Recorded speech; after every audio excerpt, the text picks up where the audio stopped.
dulu Nabi punya tantangan sendiri. Agama ini pernah ditinggal Wali Songo, ditinggal Mbah Munawir, ditinggal Bali Maksum, ditinggal Mbah Abdul Qadir, tetap jalan. Padahal yang meneruskan ya orang-orang nggak jelas seperti ini. Kalau turos pesantren yang paling melanggar ya bosan jadi kiai ingin jadi profesor, bukan kita.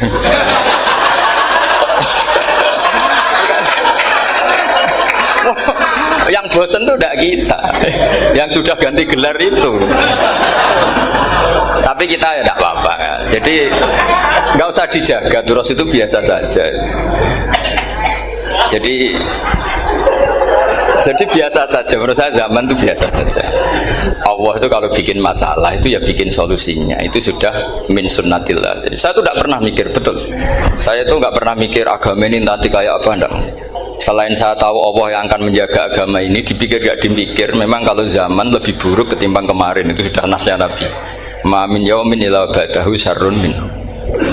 Nah ini karena materinya sanad, mungkin ini spesifikasi saya. Saya mohon sanad itu ditulis tapi tidak diimani. Jadi yang ditulis itu hanya sebagai perangkat mudawwan. Karena kalau sampean imani itu bahaya, karena nanti tidak hadits tawatur. Makanya kritiknya para ahli hadis terhadap sanadu ahli qiraah, misalnya jenengan dari Gus Najib, dari Mbak Abdul Qadir atau dari Mbak Arwani, kemudian Mbak Munawir, kemudian Syekh Yusuf Ad-Dimyati, terus Syekh Sa'id Antar misalnya sampai Syekh Haruni dan seterusnya. Itu kan hanya menyebut satu orang. Ini harus dicatat. Padahal sanad khususnya Quran itu lafadznya harus mutawatir, kaifiyatul ada juga harus mutawatir. Jadi harus riwayatu jam'in an jam'in la yumkinu tawatuhum alal kadzib. Makanya kalau ngaji sanad itu harus bersamaan dengan itu kita katakan bahwa menyebut Mbah Munawir itu fardun min afrodil am. Karena kalau enggak berarti sanad kamu menjadi ahadi. Kita tahu kan hadis riwayat ahadi itu masalah. Masalah apa enggak? Masalah. Hadis itu yang keren, yang mutawatir. Padahal Quran itu fauqal hadis. Makanya saya bilang sanad itu ditulis tapi tidak usah diimani. Kalau itu tok, ya harus diimani kalau itu sebagai jam'un an jam'in. Kebetulan taunya itu lewat guru. Jadi kita cara berpikir ya, sebetulnya semua Quran itu riwayatu jam'in an jam'in, dari kelompok besar ke kelompok besar. Kebetulan tahu kita dari satu orang, misalnya Mbak Munawir atau Mbak Arwani atau Gus Najib atau Mbak Arwani dan sebagainya. Saya itu punya bapak, buyut-buyut saya itu hafal Quran. Mereka ya pantangan malah, makanya itu sirinya. Kenapa kadang-kadang kiai dimintai sanad itu nggak mau. Tapi kalau sudah ahlinya nggak minta pun dikasih. Itu dulu tradisi ulama dulu gitu. Sufyan Ats-Tsauri kalau dimintain sanad santrinya bilang gini, sudah kamu pulang saja. Kalau saya sudah tahu kamu benar, saya datang ke kamu tak kasih sanad. Saya yang datang ke kamu tak kasih sanad.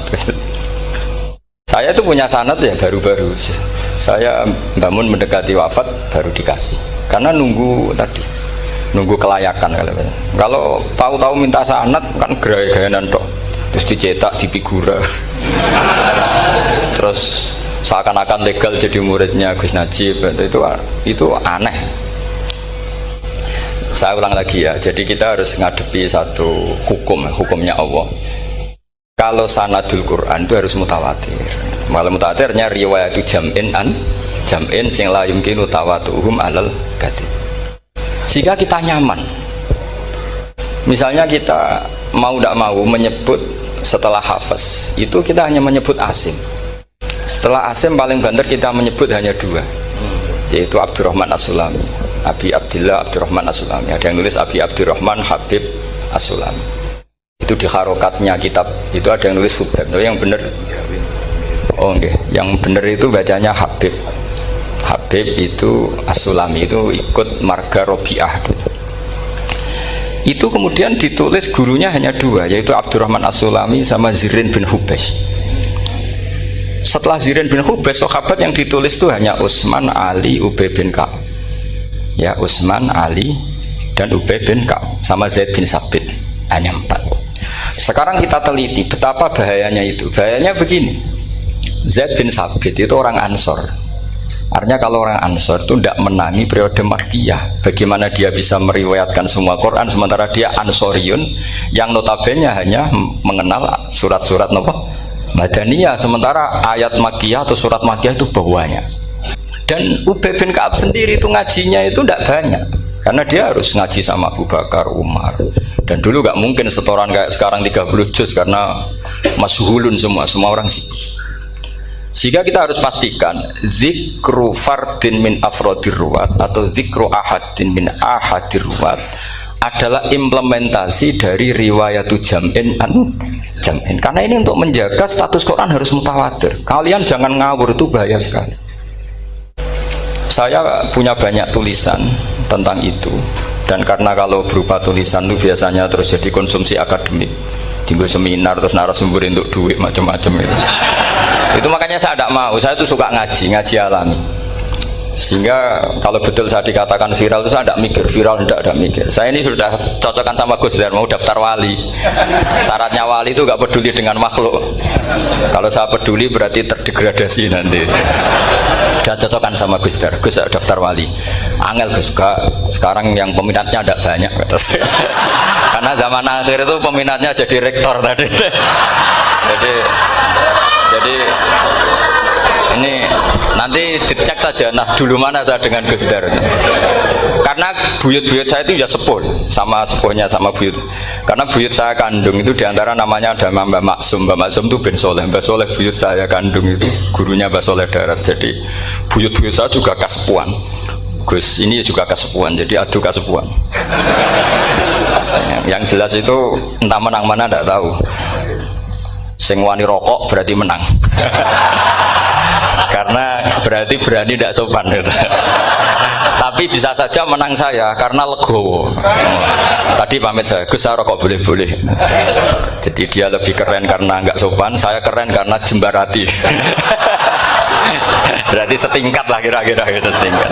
Kalau Gus Hamid karuan pernah Pak Alik ya, nggak berusopan sama Gus Dar, memang ini kan Pak Aliknya. Saya teruskan ya. Jadi anak-anak alumni Al Munawwir ini yang dimaui apa lanyah Qurannya, apa tadi dakwah tadi tafakuh. Saya juga nggak paham yang dimaksud Pak Mustaqim itu. Karena apa ya?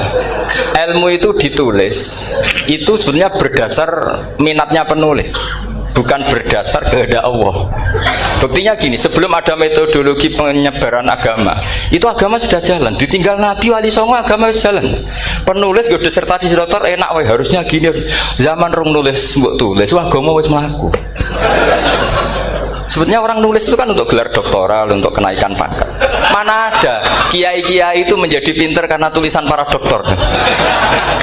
Nggak ada.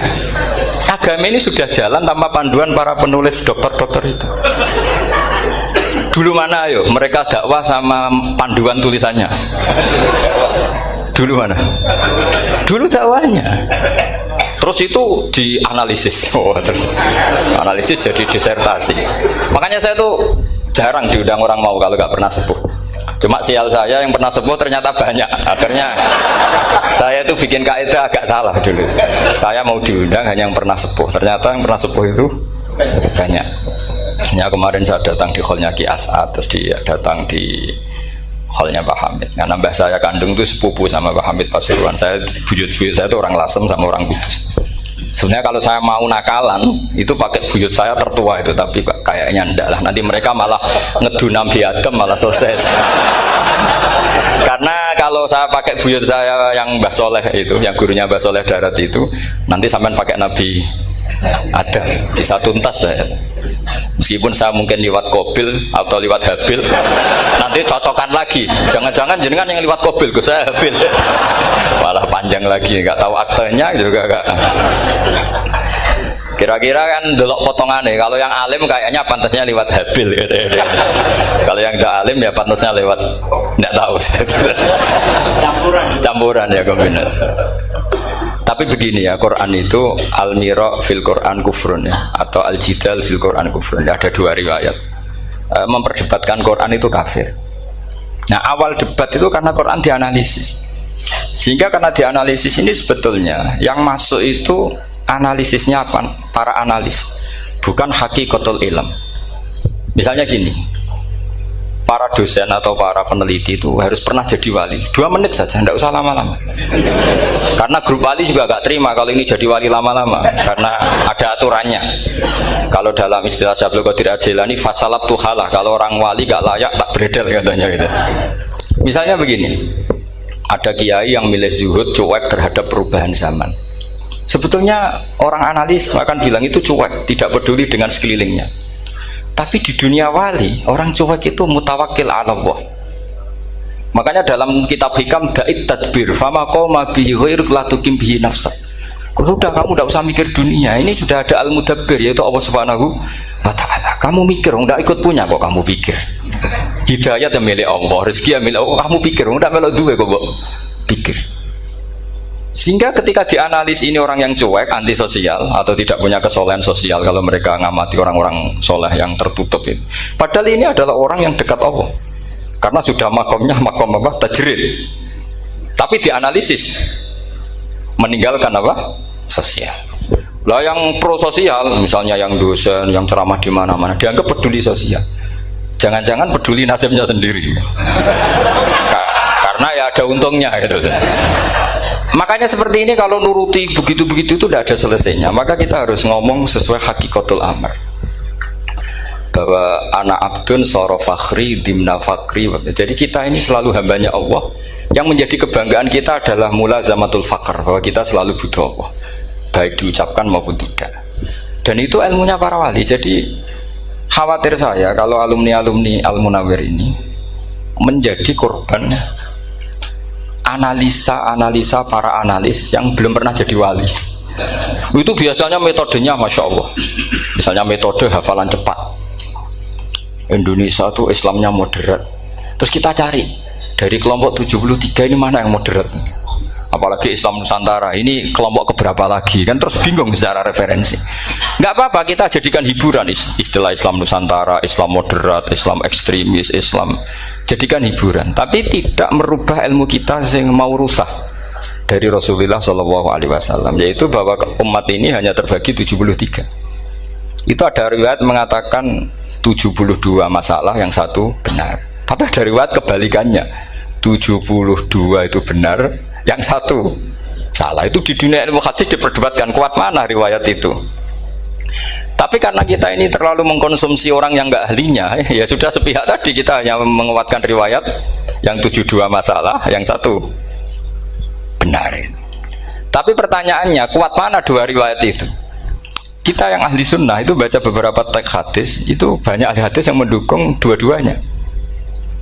Nah, padahal logikanya secara ilmu wal hadis idza tatarraqahul ihtimal saqata anhul istidlal, ya kalau ihtimalnya banyak ya sudah nggak usah dipakai dalil. Tapi kan kita ndak etis ya, karena guru-guru kita juga pakai dalil itu. Tapi sebetulnya di sarah-sarah itu dijelaskan. Apalagi di kitabnya Habib Muhammad bin Abdillah Al-Haddar, mertuanya Habib Zain bin Smith, juga mertuanya Habib Umar Hafid. Beliau termasuk orang yang setuju 72 itu benar, yang 1 yang masalah. Ketika ditanya siapa itu Az-Zanadiqah, orang-orang yang sintik, yang 1 kebalikannya 72 masalah, yang 1 benar, siapa itu Ahlu Sunnah wal Jamaah. Nah, kalau kamu mau neliti secara serius, lafaz-lafaz seperti itu polanya sama. Semua ilmu ada pola seperti itu. Misalnya di Quran ada istilah fi yaumin kana miqdaruhu khamsina alfasana. Ada istilah lagi ka alfisanatim mimma ta'udun. Itu kan hitungannya beda jauh. Yang 1 1000 tahun, yang 1 hanya 50 khamsina alfasana, 50 ribu tahun. Ngitungnya gimana? Ngitungnya gampang saja kalau kita tidak punya tradisi menganalisis. Ketika Abdul bin Abbas ditanya, lalu ke alfasanatin maknanya apa? Khamsina alfasana maknanya apa? Ya yaumun aradahu, itu hari yang dikehendaki Allah. Kamu tidak perlu tahu. Memangnya kalau kamu tahu terus mau apa? Itu kan memang satu ilmu, karena dulu orang itu nggak perlu istighal bima la ya'nihi, tidak perlu sibuk dengan sesuatu yang nggak perlu tahu. Malah orang dulu itu punya jargon wa inna minal ilmi la jahlan. Sebagian ilmu itu jadi bodoh. Misalnya gini, saya tadi kenalan sama Pak Mustaqim, saya tidak akan tanya bapaknya siapa, mbaknya siapa, karena itu tidak penting bagi saya. Yang penting saya itu nyari ilmu yang menjadikan saya diridani Allah. Sehingga orang dulu itu kalau kenalan itu nggak pernah tanya. karena dianggap nggak penting. Itu makam sama, kamu tahu 100 tahun itu apa, atau 50 tahun itu apa, 1000 tahun apa, itu udah penting cara Abdul bin Abbas. Wasal amma yurdika, kamu tanya apa yang menjadi ridhonya Allah Ta'ala. Sehingga ketika orang dulu cuek, kenalan kok tidak ditanya bapaknya asalnya mana, mereka itu apa ya, konsisten dengan konstitusi min husni islamil mar'i tarkuhu malaini. Tapi para analis, wah ini tidak familiar, kenalan kok dingin-dingin saja, orangnya dingin, pasif. Ini tidak pasif, ini tarku malah yakni. Jadi gak sambung memang calon wali sama calon rektor itu tidak sambung. Jadi memang gak sambung, cara berpikirnya beda. Makanya saya mohon ini apa ya? Ya itu tadi saya sudah cocokkan sama Gus Dar. Jadi kalau kamu daftar ya monggo. Nanti saya tidak tahu yang nanti jadi ketua saya Pak Gus Dar, tidak tahu saya.